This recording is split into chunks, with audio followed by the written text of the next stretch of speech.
ప్రకాష్ రాజ్ దక్షిణాదిలో తాను ఒక సినీ ఫీల్డ్ లో ఉండి ఒక యాక్టర్ గా ఉండి ఈ రోజు వరకు అందరూ అన్ని మతాల దగ్గర నుంచి డబ్బులు తీసుకున్నాడు. కానీ హిందువుల డబ్బు మాత్రం అతడికి ఈరోజు చేదైపోయిందా? అన్ని రకాలుగా అన్ని అనుభవించిన తర్వాత ఈ రోజు హిందువుల మనోభావాలతో ఆడుకుంటున్నాడా లేదా? సీతమ్మ రామయ్య మామిడికాయల కోసం దక్షిణాదికి వచ్చారు. వాళ్ళ ఆర్యులు ద్రవిడుడేమో రావణుడు అని ఇష్టం వచ్చినట్టుగా ఇంత వైరుధ్యాలు ఇంత విషం నింపుతున్నాడే. Oh, there are fruits. Can we eat? No, if you are hungry, we can eat. Hey, lucky, some tribals have come. They say, no, we are the owners. Please. Now, since you have eaten the fruit, you have to pay the price. So, in spite giving discount if you don't have the money, then you are not tourists here. ఆనాడు సినిమాల్లో villain అయితే ఈనాడు real time లో జీవితంలోనే హిందువులకి villain లాగా మారాడు ఈ రోజు ప్రకాష్ రాజ్ అన్న వ్యక్తి. మరి ఏం చేయాలి ఇతన్ని? ఈ వీళ్ళకున్నది మాత్రం భావ స్వేచ్ఛ. మరి వీళ్ళని ఎవరైనా తీసుకెళ్లి లోపల పడేశారా? ఏ పోలీస్ అయినా కాల్ చేసి మాట్లాడారా? ఎవ్వరూ మాట్లాడరు. నోటీసులు ఇచ్చినా ఇలా వెళ్తారు, అలా వస్తారు. వీళ్ళది అసలు పెద్ద విషయమే కాదు. ఎందుకంటే వీళ్ళు తిట్టింది హిందువులు కాబట్టి. అదే విధంగా మొన్న మధ్య మహారాష్ట్రలో పాలిగమీ కావాలి, ముస్లింలకు పాలిగమీ ఉండాలి అని నినదించిన ఒక ముస్లిం ఎమ్మెల్యే పక్షాన మరి ఎవరైనా వ్యతిరేకించారా?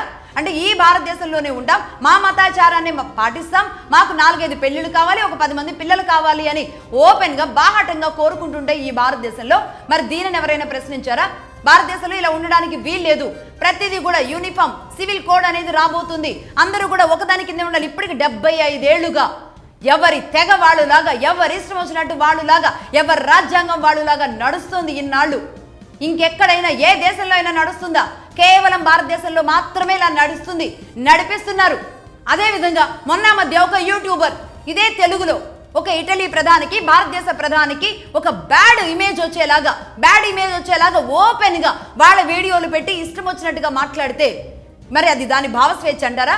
ఈ భారతదేశ ప్రధానిని అవతల కూడా ఒక మహిళ ఉందని కూడా చూడకుండా, అవతల ఒక దేశ ప్రధాని అందున మహిళ, ఈమె కూడా మహిళ అయ్యుండి ఈ విధంగా ఒక యూట్యూబర్ ఇలా మాట్లాడితే మరి వీళ్ళది మాత్రం భావస్వేచ్ఛ. వీళ్ళ మీద కేసులు ఫైల్ అవ్వకూడదు. అలాగే ఆవిడెవరు ఉన్నారు? ముప్పాళ్ళ రంగనాయకమ్మ గారు. ఈవిడేం రాస్తుంది? రామాయణం విశ్వవృక్షం అని రాస్తుంది. అంటే రామాయణాన్ని మనం ఈరోజు ఆరాధిస్తుంటే ఇదే భారతదేశంలో కూర్చొని ఇదే తెలుగు ఆవిడ రంగనాయకమ్మ గారు ఏం రాస్తుంది? విశ్వవృక్షం అని రాస్తుంటే మరి భావస్వేచ్ఛ ఉంది కాబట్టి, ఆవిడికి మాత్రమే ఉంది కాబట్టి, రామాయణాన్ని సనాతనాన్ని ఇతిహాసాలను తిట్టే వాళ్ళకి మాత్రమే భావస్వేచ్ఛ ఉంటుంది కాబట్టి ఇక విశాలాంధ్రలోనో ఎక్కడెక్కడో ఈ బుక్ స్టాల్స్ లో పెట్టేసి ఆ పుస్తకాలు అమ్మే అంత భావస్వేచ్ఛ ఉంటుంది. 80% భారతీయులు 80% హిందువులు ఉన్న ఈ భారతదేశంలో వీళ్ళని తిట్టడానికి, వీళ్ళ మీద దాడి చేయడానికి, వీళ్ళని కుల్లబడవడానికి సాహిత్యాలు, రచనలు, వీళ్ళ చెత్త నవలలు ఇవన్నీ కూడా ఇలా అమ్మొచ్చు. పబ్లిక్ గా రోడ్డు మీద పెట్టి అమ్మొచ్చు. ఎక్కడా కూడా మరి ఈ భావస్వేచ్ఛ అడ్డంకి రాదు వీళ్ళకి. కేవలం హిందువులకు మాత్రమే వస్తుంది భావస్వేచ్ఛ అడ్డంకి. ఎంత దుర్మార్గం, ఎంత నీచం! ఇక ఇంతకంటే ఘోరం ఉంటుందా? అతడెవరు? అమీర్ ఖాన్ 3వ పెళ్లి చేసుకున్నాడు. అసలు చాలా పెద్ద లైట్. అదే ఇంకెవరైనా హిందువులు చేసుకుంటే మాత్రం ఇది ఒక పెద్ద పుంకానుగా ఇష్టం వచ్చినట్టుగా దీన్ని రాజకీయాల్లోకి తీసుకొచ్చి కూడా విచ్చలవిడిగా వాడతారు. అమీర్ ఖాన్ 3వ పెళ్లి ఇదే భారతదేశంలో చేసుకుంటాడు. ఎట్ ద సేమ్ టైం ఈ భారతదేశంలో అసహనం ఉంది అని చెబుతాడు. ఇన్నేళ్ల పాటు ఈ ప్రకాష్ రాజ్ లాగానే ఇలాంటి వాళ్ళు కూడా ఇదే భారతదేశం మీద పడి మెక్కి అన్ని రకాలుగా వీళ్ళు యాక్టర్లుగా వీళ్ళని ఆరాధించి వీళ్ళ కోసం టికెట్లు పెట్టి ఖర్చు పెట్టి వీళ్ళని కోటీశ్వరులను చేసి హీరోలుగా ఆ స్థాయికి తీసుకువెళ్ళిన తర్వాత ఇదే భారతదేశాల మీద పడి ఏడుస్తారు. ఇదే సనాతనాన్ని కొట్టడానికి వీళ్ళు పని చేస్తున్నారు. ఎంత దుర్మార్గం! మన డబ్బు మన దగ్గర తీసుకొని మన దగ్గరే కూర్చొని తిని మన నేల మీదే ఉండి మనం మీదే విషయం కక్కుతున్నారు అంటే మరి ఇలాంటి వాళ్ళని ఏం చేయాలి? ఇదే భావస్వేచ్ఛ ఇదే భారతదేశంలో తెలుగు నేల మీద ఎంత దరిద్రంగా, ఎంత విచ్చలవిడిగా ఉంటుందో తెలుసా? ఎంత ఓపెన్ గా, ఎంత బాహాటంగా మన రామాయణ ఇతిహాసాల గురించి ఎవడెవడు ఎంత దుర్మార్గంగా మాట్లాడాడు. ఒక ఫాస్టర్ అంటాడు, పూలు పెట్టుకుంటే గుడి దగ్గరే పెట్టుకోవాలి, అక్కడే సేల్ అవుతాయి, అక్కడే బోకులు వస్తారు. ఇదే చర్చి దగ్గర మాత్రం నువ్వు ఎన్ని గంటలు కూర్చున్నా పూలు ఎవరు కొనరు. ఇక్కడ మాత్రం పవిత్ర ఆత్మలు వస్తారు, అక్కడ మాత్రం పాడు ఆత్మలు వస్తాయి కాబట్టి నువ్వు పూలు అక్కడే అమ్ముకోవాలి అని చెబుతారు. ఏందండి ఇంతమంది ఆడవాళ్ళు వచ్చారు, ఒక్కళ్ళు మూర పూలు కొనలేదు. కొనరు. రోడ్ల మిటి బజార్ల మిటి తిరగటానికి వారు బజారు సంబంధులు కాదు, వారు పరిశుద్ధాత్మ సంబంధులు.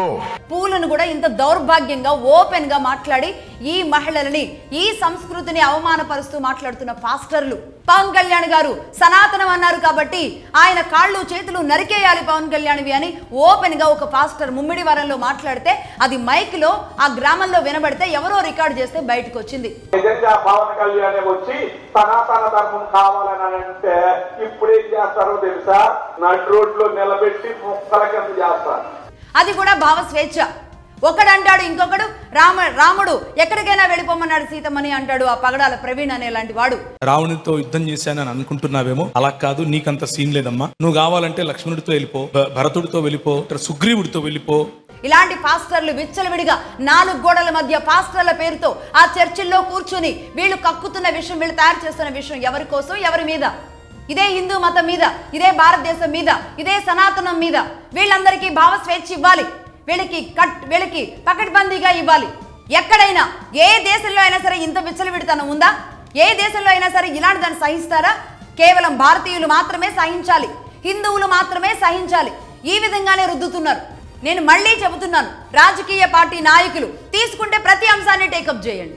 ఇటు ఎవరిదున్నా అటు ఎవరిదున్నా సరే ప్రతి అంశాన్ని టేకప్ చేయండి, లేదా సైలెంట్గా ఉండండి. వ్యవస్థలు వాటందరికీ అవే పని చేసుకుంటూ వెళతాయి.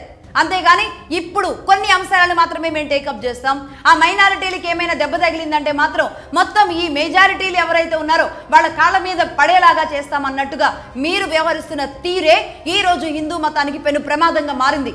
ఇన్నేళ్ల పాటు ఇన్ని దశాబ్దాల పాటు మీరు చేసిన దుర్మార్గాలు ఇవే. రాజకీయ పార్టీల ముసుగులో కేవలం రాజకీయాల కోసం, ఓట్ల కోసం, మీ గెలుపు కోసం, మీ ఆధిపత్యాల కోసం, మీ పవర్ల కోసం ఆడిన ఆట ఇదంతా.